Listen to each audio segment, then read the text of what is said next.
Bonjour à tous, bienvenue sur les vidéos DJ Stuff. Aujourd'hui, on se retrouve pour une thématique de mixage, d'enregistrement et de live stream avec la Presonus Revelator IO24. Alors, ces trois mots que je viens de citer, que sont le mixage, l'enregistrement et le live stream, c'est vraiment les trois mots d'ordre que la marque a mis en relief directement sur le site pour la présentation de la Presonus, sur la page officielle de la Revelator IO24.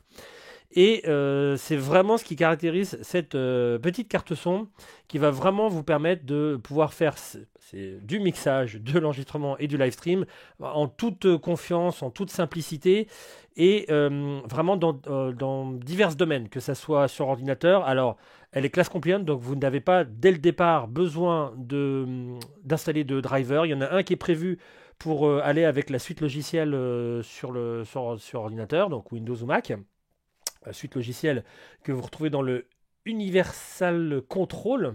Donc là, concernant la Revelator IO24. Et comme elle est classe compliante, vous pouvez l'utiliser aussi sur tout ce qui est iPad, enfin iOS, tablette, pour pouvoir faire vos mixages, pareil, de l'enregistrement, du stream, comme vous le souhaitez. On va regarder tous ces types d'utilisation, de tous les branchements que vous pourriez rencontrer.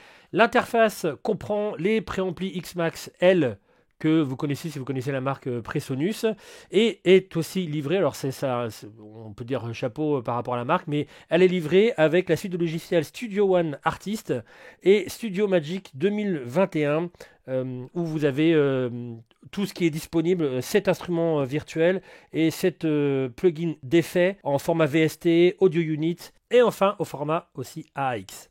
Alors on va regarder tout ce que cette petite boîte peut nous apporter déjà en connexion.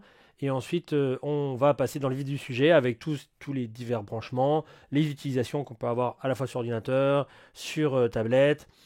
Ne pas oublier aussi que vous allez voir, on va avoir tout plein de paramètres automatiques ou un petit peu plus en profondeur. Vous verrez, on peut aller au fond des choses via l'utilitaire sur ordinateur du Revelator IO24, mais il est aussi disponible sur iPad, donc ça vous fait, quand il est sur le même réseau sans fil donc, que votre ordinateur, donc ça vous fait un déport que vous pouvez utiliser, vous pouvez vous mettre en plein milieu d'une pièce ou autre pour pouvoir faire vos réglages comme vous le souhaitez, au milieu de vos enceintes ou devant vos enceintes et pas juste devant l'interface. Ça vous permet de vous déporter vraiment pour l'utilisation et toutes les fonctions sont présentes aussi, on va regarder ça. Donc l'iPad vous sert à la fois de mixage, enregistrement, mais aussi de guidage pour la carte son si vous le souhaitez. Alors, je vais retirer toutes les connexions que j'avais mises pour l'allumer et puis pour faire la petite présentation. Hop. Évidemment, ça me coupe l'interface que je retrouve sur l'ordinateur. Donc, sur le devant, on retrouve un combo jack XLR avec, bien entendu, on va le voir, mais alimentation fantôme, etc.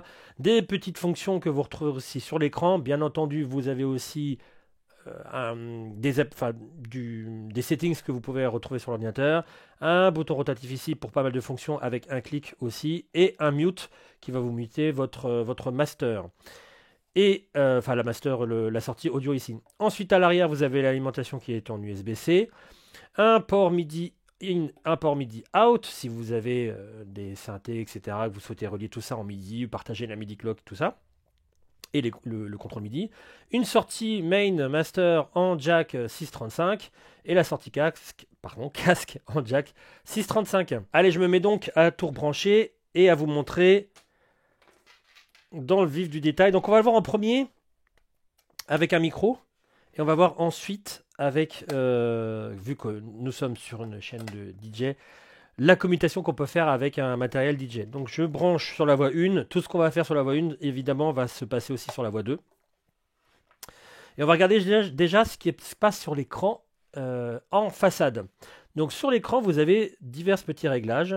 Vous avez déjà le bouton ici, je vous le montre en premier parce que regardez, il a un petit halo bleu ici vraiment de toute beauté. Et donc quand vous allez tourner le bouton, vous allez changer le paramètre que vous voyez ici, juste devant ici. Donc là, c'est le master. Si j'appuie une deuxième fois, ça va être le casque. Si j'appuie une troisième fois, alors quand je vous dis le master, c'est le master qui a à l'arrière de la carte son. Et là, je vais changer la balance qu'il peut y avoir entre, vous voyez, il y a un petit XLR entre les entrées. Là, vous aurez un peu de tout. Alors évidemment, ça va commencer plus par là. Le mixage va se faire entre les entrées. Et ce qui va se passer sur votre ordinateur. Vous voyez. Et donc ça, c'est ce que vous pourriez entendre au casque, par exemple. Ensuite, au niveau des entrées, vous avez des presets qu'on va retrouver sur l'ordinateur. Donc quand vous appuyez ici, ça va choisir le premier et le second. Donc vous pourrez mettre deux types de réglages différents sur chacune de vos entrées jack XLR. Et ensuite, quand on veut régler des choses directement sur chaque voix, vous appuyez sur 1 ici, ou 2, n'importe. Hein, voilà. Et vous pouvez régler selon le petit trait qu'il y a sous la fonction. Donc vous changez le petit trait en appuyant dessus. Là, je vais changer le gain. Là, je vais changer si je veux une l'alimentation fantôme ou pas. Et le filtre passe bas. Passe haut, pardon. Qui est de base à 80 Hz. On peut changer aussi en interne sur l'ordinateur. Donc c'est effectivement la même chose sur le 2. Et donc, je vais avoir mes petits vumettes qui se mettent directement ici. Donc évidemment, en plus, vous allez avoir, si je parle trop fort, vous allez monter dans le tout ça. Donc on a vraiment tous les réglages disponibles. Allez, je repose et je vais regarder sur l'ordinateur. Donc quand vous ouvrez Universal Control, vous allez vous retrouver là comme ça et vous allez avoir en bas tous les périphériques que vous aurez branchés. Bon là pour le moment, il n'y a que la IO24 et vous allez avoir le panel avec tous les réglages impossibles et inimaginables. Donc vous allez retrouver votre partie voix 1, voix 2 au tout début. Donc évidemment, si je vais commencer à parler, là ce que vous entendez, ça va être le master qui va être répliqué sur mon enregistreur. Donc si je baisse ici, vous allez avoir une baisse de mon micro évidemment. Si je baisse le master ici, vous allez avoir exactement pareil, une baisse de mon micro. Là je parle du mixage tout normal. Si j'appuie sur mute, évidemment, ça va couper mon micro. Si je fais solo, ça va me mettre cette voix-là en solo et couper tous les autres. Et vous avez 3 autres voix ici. Alors ces autres voix, c'est ici, ça va être la réplication de logiciels, je ne sais pas si vous mettez VLC ou Internet, enfin une vidéo YouTube, ça va passer ici. Et donc, je vais vous le montrer tout de suite ici. Si je mets un morceau, hop.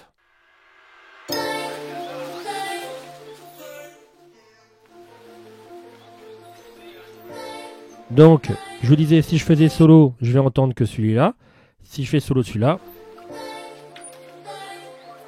et que je parle, évidemment, vous allez entendre que le solo de cette partie-là. Et bien entendu, je peux le muter. Voilà. Et ensuite, plus sur la droite, là, ça concerne les live streams. Vous avez 2 flux de live stream qui vous permettent d'envoyer très facilement le flux. On va le voir à la fin avec OBS. Et donc, vous pouvez vraiment mettre tous les sons que vous avez sur l'ordinateur, tout ça. Alors, je vais vous démontrer la voix pour le petit logiciel genre VLC, etc. Alors, je ne vais pas baisser ça, je vais le baisser d'ici.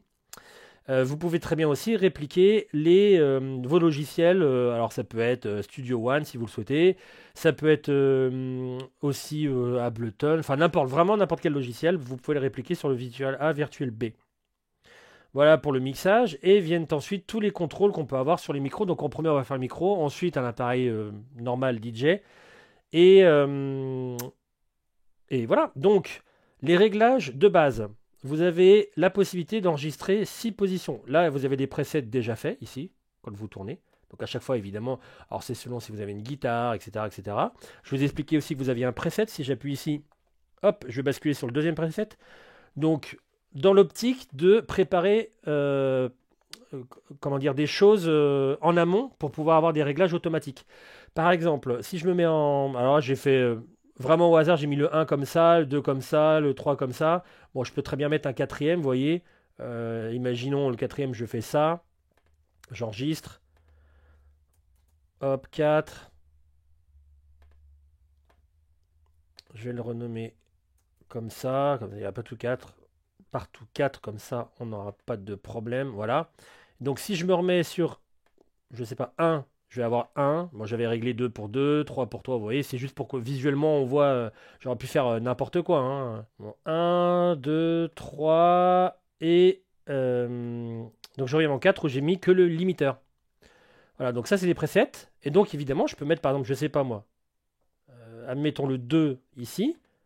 Là, au lieu de faire vidéo, imaginons j'ai que des micros, je mets par exemple, hop, je suis allé trop loin, le 4. Voilà. Donc j'ai bien 2 et 4. Et quand je vais basculer ici, je vais bien avoir mon réglage 2 et mon réglage 4, comme ça, en direct. Voilà pour les. Alors ça, c'est du réglage vraiment. Vous voyez, il y a du léger, modéré, fort, etc., etc. Pareil pour le compresseur. Enfin, vous avez plein de réglages un peu automatiques. D'ailleurs, vous avez plein de, comme je vous dis, plein de presets. Si vous souhaitez avoir des réglages beaucoup plus fins, vous allez directement ici. Et là, vous allez avoir chaque passage. Donc, high pass filter, le gate avec tous les réglages, l'attaque, le release, etc. Le compresseur, l'EQ, donc paramétrique, limiteur, voice. Oups. Et là, vous pouvez choisir des choses aussi automatiques, etc., etc. Donc il y a vraiment un un maximum de possibilités de réglage. C'est vraiment comme si vous aviez une table Studio One dans un petit boîtier là, mais bon, sur deux voies, on va dire. Voilà pour les réglages. Alors, une fois que vous avez fait vraiment tous les réglages, parce qu'on sait qu'on n'aime pas perdre notre configuration, vous pouvez aller sur la petite partie ici et enregistrer votre scène, etc. Et comme ça, vous pouvez le rappeler, vous pouvez faire différentes scènes. Je sais pas, il y a un ami qui prend, qui veut vous emprunter votre carte, il peut enregistrer ses scènes et ensuite les rappeler, etc. Enfin voilà, c'est assez vache comme application. On va regarder, quand on utilise tout ça, point de vue DJing. Et oui, parce qu'on peut l'utiliser en tant que DJ. Et ce que je ne vous ai pas montré dès le départ, vous allez tout de suite comprendre, je branche déjà. Parce que là, vous avez deux voix séparées. Il y a la Channel 1, Channel 2. Elles ne sont pas jointes.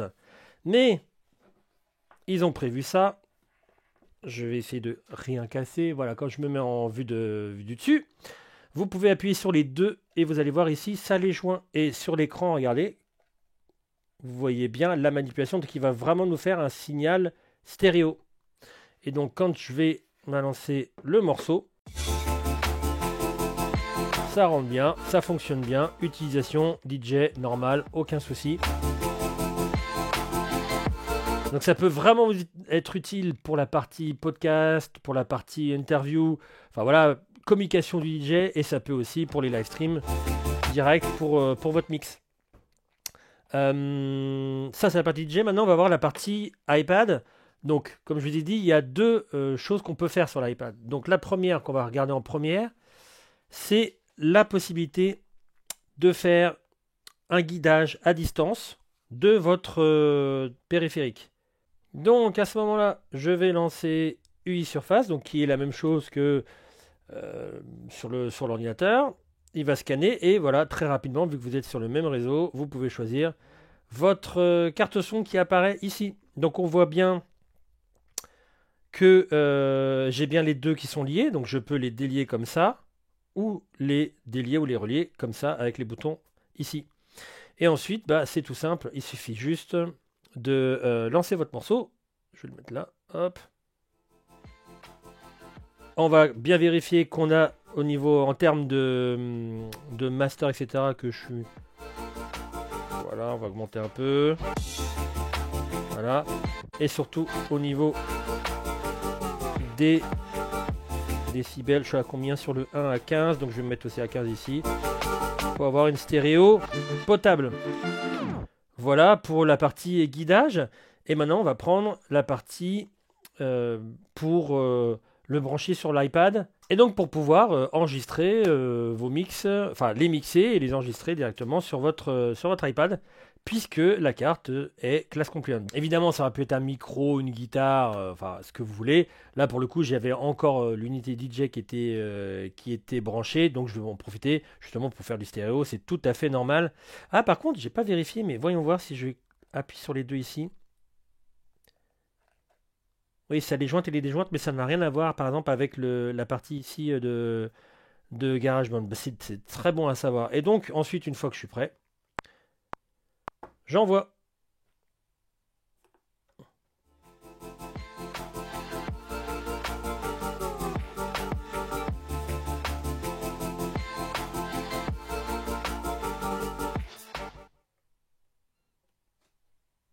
Je reviens sur ma piste. Et j'ai bien la musique ici. Alors si je veux l'entendre, alors je ne sais pas si j'ai coché playback ou pas. Je ne sais pas si c'est désactivé ou pas. Ça va, ça se relie. J'ai bien mon enregistrement. Et voilà pour la partie iPad. Donc, de nouveau, je vais killer l'application. Je retire la prise USB. Hop là, et je vais brancher la carte son sur l'ordinateur pour faire la dernière partie, puisque vous vous rappelez au tout début de la vidéo, il y avait mixer, on l'a fait, enregistrer, on l'a fait. Alors on l'a pas fait sur l'ordinateur, mais vous vous doutez bien que c'est un peu la même chose. Et maintenant, on va faire du live stream. Donc pour cela, je vais, alors déjà, je reprends, voilà. Je vais ouvrir OBS. Et je vais paramétrer une nouvelle scène avec mon enregistrement. Donc on va faire une capture vidéo avec la GoPro que j'ai dans un coin.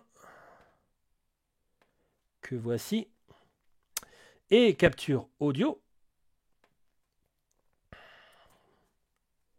Et c'est là que je vais choisir la Revelator. Que voici. Et donc, alors si j'avais un micro, j'aurais pu avoir un micro. Mais toujours pareil, on va arriver avec ce système-là. C'est parti. Alors là, vous voyez, par contre, c'est un petit peu fort. Je le vois, je ne suis pas encore monté au niveau du fader. Donc, on va aller sur lui et mettre un petit peu moins fort. Voilà. Voilà. Comme ça, on va pas trop dans le rouge. Hein. Et donc de là, je peux commencer mon live stream ou démarrer mon enregistrement. Et bien entendu, là, je ne vous le montre que sur OBS, mais vous pouvez très bien utiliser cette carte son avec ses préamplis et vos propres micros de qualité, etc. Et vous pouvez attaquer tout ce qui est Zoom, Skype, ce que vous voulez, une conférence, enfin voilà, vous pouvez en profiter dans n'importe quelle application qui gère les cartes son, bien entendu. Et voilà, on arrive à la fin de cette vidéo pour la Presonus Revelator IO24. Si vous avez des questions au sujet du produit, de cette carte son, n'hésitez pas à les poser en dessous de la vidéo, dans les commentaires. Merci beaucoup d'avoir suivi celle-ci. J'espère que vous avez aimé cette vidéo et je vous retrouve au prochain contenu. Ciao!